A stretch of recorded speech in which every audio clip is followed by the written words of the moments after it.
Bah, les bons souvenirs, c'est les mariages que j'ai faits. Hein, ça, c'était... Bon, maintenant, il y en a beaucoup moins, mais à l'époque, il y en avait quand même pas mal. Et puis, c'était quand même des bons souvenirs, parce qu'on s'arrangeait toujours à enjoliver un petit peu la cérémonie. Et mon plus gros désespoir, c'est que quand je voyais que quelques temps après, il divorçait. Alors là, c'était mon grand désespoir. Mais enfin, sans quoi, bon ben, alors il y a les mariages. Les mariages que j'ai fait aussi, celui que j'ai expliqué avec les 60 ans de mariage de Marcel Lebellum et puis d'Arlette. Là, c'était aussi un grand moment. Un grand moment. J'ai eu aussi l'occasion de faire un baptême républicain. Ah oui. Ça se fait pas beaucoup, mais j'en ai fait aussi. Ça s'est très bien passé. C'était justement la petite fille de l'un. C'était sa petite fille. Et donc, on avait fait une petite fête, là, c'était sympa aussi. Voilà, sans quoi, bon, bah, alors il y a toutes les cérémonies, bien sûr, les 6 juin, alors là, c'était quand même assez mémorable du moins. Et puis,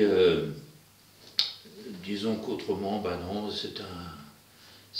les repas aussi, les repas des anciens aussi, là, c'est toujours c'était des bons moments aussi qu'on a passés. Au début, on faisait ça dans la salle Notre-Dame, c'est la rue Grande. Alors là, attention, c'est que c'était les personnes, les femmes, les épouses des conseillers qui faisaient le service et tout ça. C'était Madame Dupont qui faisait la cuisine. Madame Dupont qui était enseignante et que Claude était au conseil. Donc c'est elle qui se chargeait de la cuisine. Les femmes des conseillers faisaient le service et tout ça se passait. Et alors là, il y avait les enfants de l'école de Grès, qui venaient avec le directeur ou la directrice, à l'époque c'était encore un directeur, et qui nous récitait aux anciens des petites récitations, des choses comme ça. C'était superbe. Alors, les commerçants de Grès, j'en ai pas connu beaucoup. J'ai connu Mémène, ce qu'on appelait Mémène. C'était l'épicerie. Oui. C'était Madame Moisson. Ils allaient à l'école, mais ils prenaient quelque chose à la... Ah oui, oui.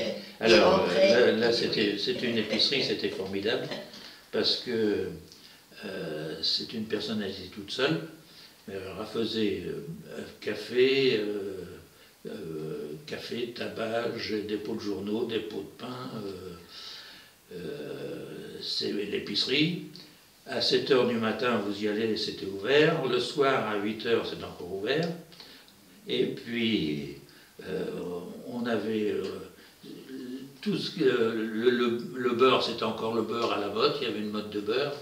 Donc il y a plus là-dedans. La crème, c'est pareil, on y allait avec son bidon, et puis c'était dans le bidon de crème.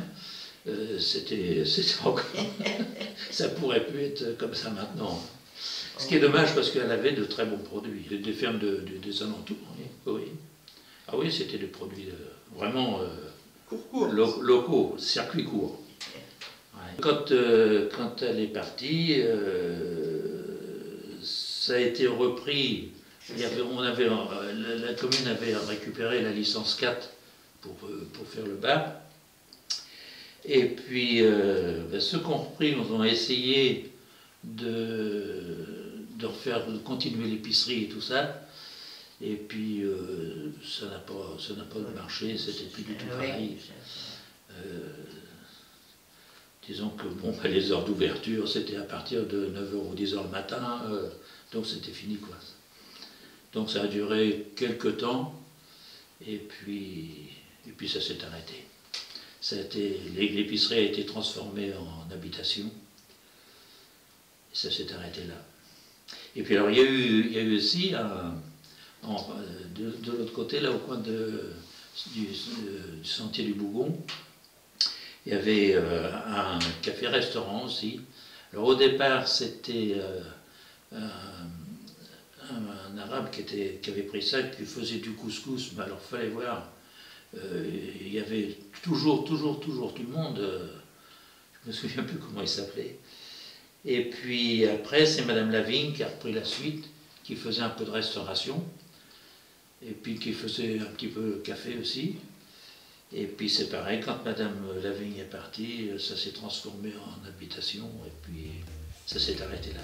C'est les seuls commerces que j'ai connus, moi. Chemin Bagnard, c'était un dépôt, oui. C'était un dépôt de vente, c'est un dépôt de pain, quand même. Mais bon, je l'ai connu très peu. Très peu, parce que bon, il y avait le boulanger de Banville. Alors c'était du temps de Monsieur Gastre, je crois qu'il doit être décidé maintenant, qu'il était Coursal après. Et c'est lui qui a commencé à apporter du pain au dépôt de pain. Et après, le boulanger faisait la tournée, passait tous les jours. Et c'est pareil, ça a duré qu'un temps, parce que disons, après ça s'est arrêté. Ça s'est arrêté parce que, c'est encore bizarre aussi, il faisait des pots de pain, puis alors il venait par exemple ici dans le lotissement, il donnait le coup de klaxon pour signaler son passage, et tout le monde sortait pour aller chercher le pain. Et puis il y a des gens qui ont rouspété parce que ça les gênait, le coup de klaxon et tout ça, ça réveillait les enfants, donc il a arrêté aussi. Enfin, c'est des petites histoires de village, ça. Ouais. Et ça a été racheté par la mairie. Et puis on a fait une petite salle, et il y avait les chambres au-dessus. Ces chambres-là servaient justement à loger les maîtres nageurs à la saison.